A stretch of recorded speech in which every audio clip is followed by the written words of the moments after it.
Mr. Speaker, ladies and gentlemen, I'm sure we can all agree that job creation and strengthening Virginia's economy continue to be bipartisan priorities.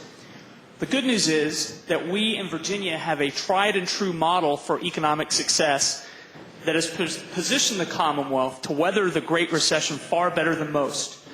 And that's invest in people and invest in infrastructure. The bad news is that the General Assembly's failure to take a balanced approach to state finances is causing that proven model to slowly unravel.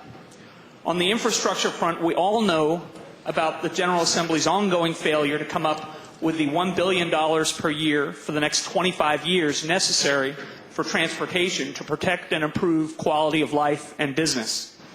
However, there's been less discussion about the threats to public schools and to our colleges and universities, which are our primary investments in our people. There's near unanimous bipartisan support for the goal of ensuring that Virginians can earn 100,000 additional high-quality degrees over the next 15 years. In fact, I have a plan that can move us in that direction without raising taxes, and I hope that it gets due consideration. Governor McDonald's budget this year includes a $50 million down payment to help restore a small piece of past cuts to higher education, and I commend him for that. However, at the same time that he's taking a small step in the right direction on higher education, Governor McDonald has proposed major steps backwards that would undermine Virginia's public schools. First, he proposed taking $150 million from the general fund, money that currently goes to education, public safety, and human services, and using that money for transportation. Then he proposed diverting a portion of sales tax revenue from public education to paving roads. Now he's compounding these attacks on public education with a plan to give tax breaks for businesses that invest in private schools. The Roanoke Times said Governor McDonald is, quote, hastening the demise of public schools, and that Governor McDonald's initiatives take a diabolical twist. This is their words, not mine.